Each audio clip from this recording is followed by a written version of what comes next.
Salut Alphonse. Salut Pauline. Je voulais échanger avec toi par rapport à l'association Play Life. Play Life a commencé lors d'une discussion avec mon agent de communication et son associé. On a réussi à joindre quelques ambassadeurs et on est fiers que tu fasses partie de cette association et que tu aies répondu présent. Et tu as tout de suite choisi les Philippines Naturellement, ouais, oui, naturellement, parce que c'est mon pays d'origine, mes parents sont de là-bas. Le but exact de l'association, ça consiste en quoi pour... Ça permet d'envoyer du matériel sportif à des jeunes qui n'ont pas forcément les moyens de se payer tout ça, d'avoir ne serait-ce qu'un ballon. On a vu là, j'ai vu sur Instagram justement, ils peuvent suivre playlife.today, je fais la com, qu'ils avaient reçu du matériel, il y avait des remerciements des enfants et tout, c'était hyper touchant quoi. Ouais, de voir comment ils étaient contents, tu vois, voilà, les ballons de foot, le matériel et tout, ils sont comme des dingues, donc c'est génial. C'est un objet qui est peut-être banalisé ici, mais pour eux là-bas ça représente beaucoup.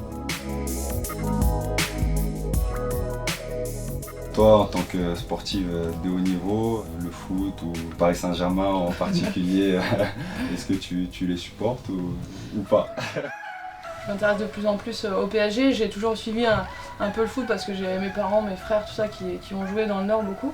Et puis je viens quand même d'une région où le foot avec le Racing Club de Lens, qui est, voilà, ça fait partie vraiment, c'est presque dans les veines là-bas quoi. Donc je sais que tu as joué là-bas et que c'était exceptionnel. C'est un public de dingue, je veux dire, maintenant de t'avoir rencontré, je suis tous les matchs. Ah, ça fait plaisir. Et toi sur le tennis Moi le tennis c'est un sport que finalement j'ai toujours suivi. J'ai ma maman qui regardait beaucoup Roland Garros quand j'étais plus petit, mentalement. C'est une approche différente peut-être de la nôtre. Ouais, parce que c'est individuel, donc c'est vrai que tu te retrouves vraiment face à toi-même, à tes doutes et tout. Mais toi en tant que gardien, c'est un peu aussi un peu la même chose. Ouais, on se prépare mentalement aussi de notre côté, parce qu'on n'a pas forcément les mêmes gestes à reproduire que les autres. C'est vrai que le tennis, ça a toujours été une sorte de référence aussi au niveau des appuis pour nous, le gardien de but. Okay. On faisait beaucoup d'entraînements avec soit des raquettes de tennis, soit des raquettes de badminton pour pouvoir travailler ses appuis. Ouais, t'as des bonnes notions de tennis, on va pouvoir jouer. Je t'avais dit la dernière fois quand tu veux, mais on va vraiment, faut qu'on organise ça quoi. Je me vante pas. Hors caméra, tu vois, tranquille. Le sport féminin, c'est un truc que tu suis en général ou Ouais, je suis parce que à l'INF Clairefontaine, on s'entraînait beaucoup avec les gardiennes de but. Donc on avait l'occasion de s'entraîner avec Sarah Boadi qui est gardienne de l'équipe de France. Donc je suis beaucoup le football féminin. Ça se développe. Il faut que ça continue dans ce sens-là. Parce que c'est vrai qu'on peut voir, tu vois, au niveau des sponsors, il y a toujours encore un écart. De temps en temps, quand tu as des discussions avec les gars, tu sens que nous, par exemple, sur les grands chelems, les gros tournois, on a la parité au niveau du prize money. Et ça bug chez certains mecs, donc souvent on a des débats un peu là-dessus, mais c'est vrai que c'est toujours des débats assez intéressants quoi. Parlant du foot féminin, oui, il y a la Coupe du Monde là. On espère tous qu'elles vont faire la même chose que nous, aller remporter ce trophée, cette Coupe du Monde, surtout à domicile. C'est clair. On va être au taquet, on va les suivre, ça va être fabuleux, ça va être un bel événement. T'es champion du monde quoi, t'es là. C'était génial, non, ça doit être un truc... C'était exceptionnel.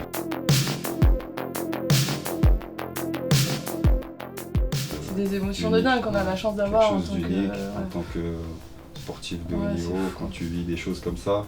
Ah, c'est fabuleux, bravo encore. Merci.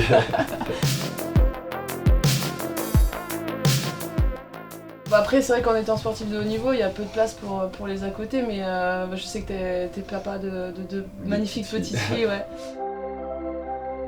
J'imagine pas mal de temps avec elles. Ouais, quand je peux, parce que en général, quand je pars à l'entraînement, elles sont à l'école.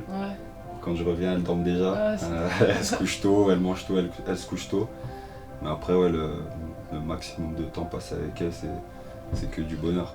Je suis dans le milieu du tennis, mais j'adore rencontrer d'autres personnes de sport de haut niveau, mais de différents sports, parce que je trouve qu'il y a plein de similitudes et il y a plein de discussions sympas à avoir et de voir leur stress, comment ils les gèrent, tu vois, tout ce qu'ils ont. Il y a un événement qui est pas mal, c'est les étoiles du sport, que tu dois connaître. Ouais, je connais. Comme tu as dit, tu rencontres des sportifs de différents sports, de haut niveau surtout, et avec qui tu peux échanger par rapport leur préparation à la compétition, la nutrition, Ouais, tout ce qu'il y a bien. autour quoi, Ouais. pour pouvoir perfectionner et être au top. Bah, ok, bah c'est cool en tout cas, j'étais ravie de passer ce moment Merci avec toi.